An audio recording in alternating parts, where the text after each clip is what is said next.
Translated from the Chinese, Taisho Volume 14. Number 475. By John R. McRae, 1947–2011. The Sutra preached by VIMALAKÍRTI. Also called the Inconceivable Emancipation. Translated by Tripitaka Master Kumarajava of the Yaoqin Dynasty.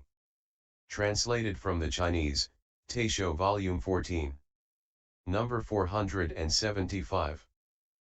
By John R. McRae, 1947–2011. Fascicle 1. Chapter I. Buddha Land. Thus have I heard. At one time the Buddha was in the garden of Amrapali near Vaisali, in the company of a great congregation of 8,000 Bhiksus. There were 32,000 bodhisattvas, recognized by the congregation.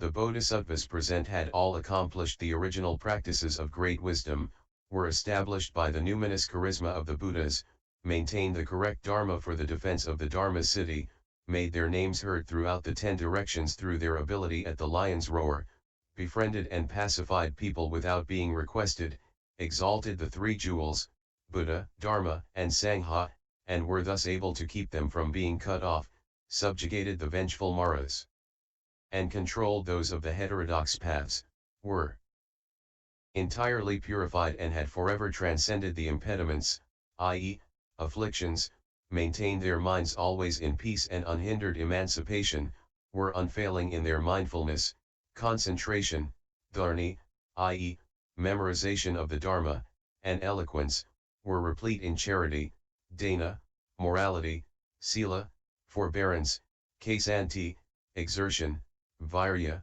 meditation, dhyana, wisdom, prajna, and the power of skillful means, had attained the forbearance of the known arising of dharmas and the non-attainment of all things, were able to accord with the truth in turning the irreversible will of the Dharma, understood well the characteristics of the Dharmas and understood the capacities, roots, of sentient beings, had attained fearlessness in sheltering the great congregations, cultivated their minds with merit and wisdom, were paramount in the adornment of their bodies with the 32 primary characteristics and 80 subsidiary marks, had dispensed with worldly adornments, were known above and beyond even Mount Sumeru, were firmly resolute in faith like Vajra, i.e., diamond, illuminated the Dharma jewel everywhere and rained down the sweet dew of the Dharma, were paramount in the subtleties of the host of spoken sounds,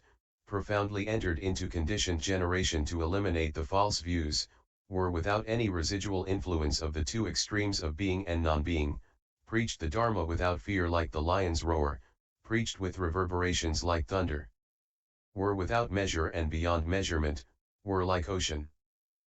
Captains who had collected the many Dharma jewels, comprehended the profound and wondrous meanings of the Dharmas, understood well the past tendencies and current mental processes of sentient beings, approached the unparalleled autonomous wisdom of the Buddha, the 10 powers, the 4 fearlessnesses, and all the 18 exclusive attributes of the Buddha, had closed all the doorways of the evil destinations but were born in the 5 destinations in order to manifest their bodies there.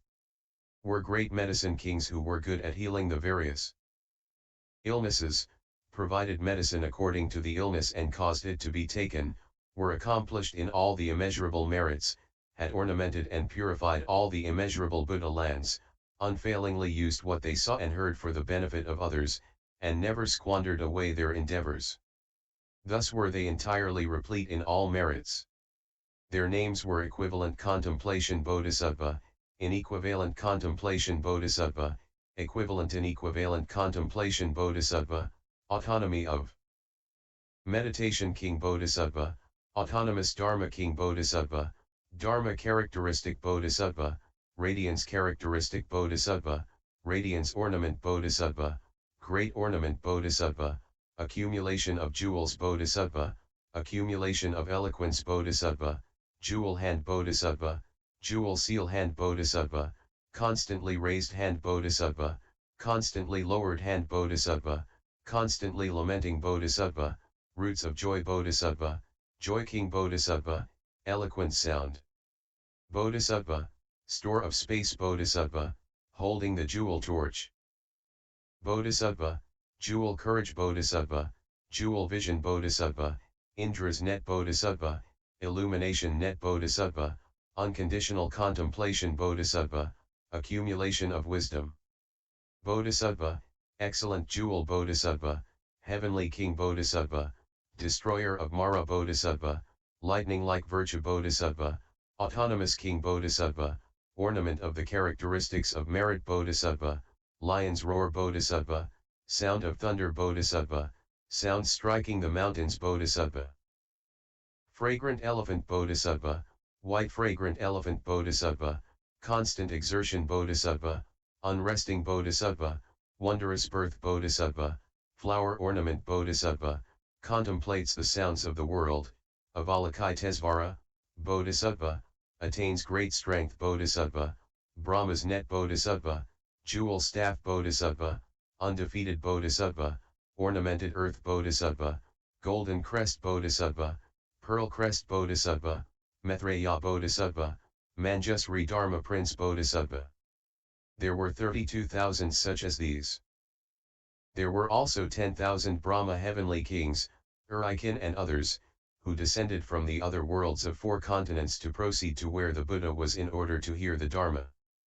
There were also 12,000 heavenly emperors, i.e., Indras, who also came from the other worlds of 4 continents to sit in this assembly, and the other awesomely powerful gods, Devas, dragons, Nagas, Yaksas, Gandharvas, Asuras, Garudas, Ki-Naras, and Mahoragas, who all came to sit in the assembly. The bhikshus, monks, bhiksunis, nuns, upasikas, laymen, and upasikas, laywomen, also came together to sit in the assembly. At that time the Buddha explained the Dharma for the congregation of immeasurable hundreds of thousands surrounding and revering him. He was like Mount Sumeru, the king of mountains, rising high above the ocean. Peacefully seated on the many-jeweled lion's seat, he towered over the great congregation of all those who had come there. At that time there was an elder's son in the city of Vaisali named Jewel Accumulation. He and 500 other elders' sons proceeded to where the Buddha was, holding canopies made of the 7 treasures. Reverencing the Buddha's feet with their heads, they all simultaneously offered their canopies to the Buddha. The Buddha's numinous charisma made the jewel-laden canopies all turn into a single canopy, which covered the entire chiliocosm, yet allowing all the characteristics of the breadth and length of this world to appear within it. Also, all the chiliocosms Mount Sumerus, snowy mountains, Musalinda mountains, Mahamusalinda mountains, fragrant mountains, jewel mountains, golden mountains, black mountains, iron ring mountains, and great iron ring mountains, the oceans, rivers, streams, and springs, the suns, moons, and stars, the palaces of the gods, the palaces of the dragons, and the palaces of the honored gods, all these appeared within that jewel-laden canopy. Also, the Buddhas of the 10 directions, as well as the Buddha's preaching of the Dharma, also appeared in that jewel-laden canopy. At that time the entire great congregation observed the numinous power of the Buddha and exclaimed in praise of its unprecedented quality. They held their palms together and reverenced the Buddha, gazing up at his revered countenance without interruption. At this the elder's son Jewel Accumulation proclaimed in verse before the Buddha, "Your eyes are pure, and as large as blue lotuses. Your mind is pure, having mastered the concentrations. Long have you accumulated pure action, you are immeasurably praiseworthy. You have guided the congregation with serenity, and therefore we bow our heads to you." We see the great sage use numinous transformations to manifest the immeasurable lens throughout the 10 directions, within which the Buddhas preach the Dharma. And we thus can see and hear them all. The Dharma power of the Dharma King surpasses all other beings, and you always give the wealth of Dharma to all. Well do you discriminate the characteristics of the Dharmas and remain unmoved within the cardinal principle. You have already achieved autonomy with regard to the Dharmas, and therefore we bow our heads to you as Dharma King. You explain that the dharmas are neither extant nor non-extant, although the dharmas are generated from causes and conditions. That they are without self, without creation, without experiencer, although good and evil karma is also not extinguished. Initially, under the Bodhi tree you forcefully subjugated Mara, attaining extinction, like sweet dew, and achieving enlightenment. Without any intention in mind and without experiencing any process. You thoroughly vanquished the heterodox paths. With 3 turnings of the will of the Dharma in the chiliocosm, the will is fundamentally always pure. The achievement of enlightenment by gods and humans attests to this. And the 3 jewels are thus manifest in the world. With this wondrous Dharma you save sentient beings, who after experiencing it never regress from permanent serenity. As the great medicine king who saves us from old age, illness, and death. You should be worshipped as a Dharma sea whose virtues are boundless. Immovable before abuse and praise, like Mount Sumeru, you are equally compassionate to those who are good or not. Your mental processes are universally same, like space. Who could hear of the jewel among humans without becoming devoted to you? Now we offer the world-honored one this subtle canopy within which is manifested to us the chiliocosm, including the palaces in which the gods and dragons abide, as well as the Gandharvas and Yakshas. We see all that transpires in the world. As he of the 10 powers compassionately manifests these transformations. The congregation has observed this rare event and all exclaimed in praise of the Buddha.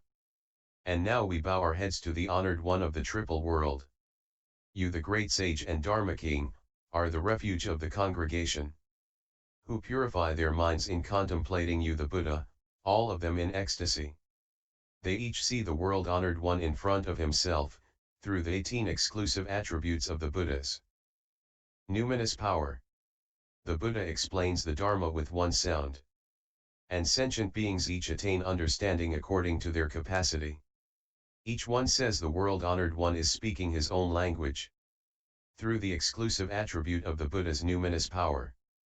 The Buddha preaches the Dharma with one sound, and sentient beings each understand.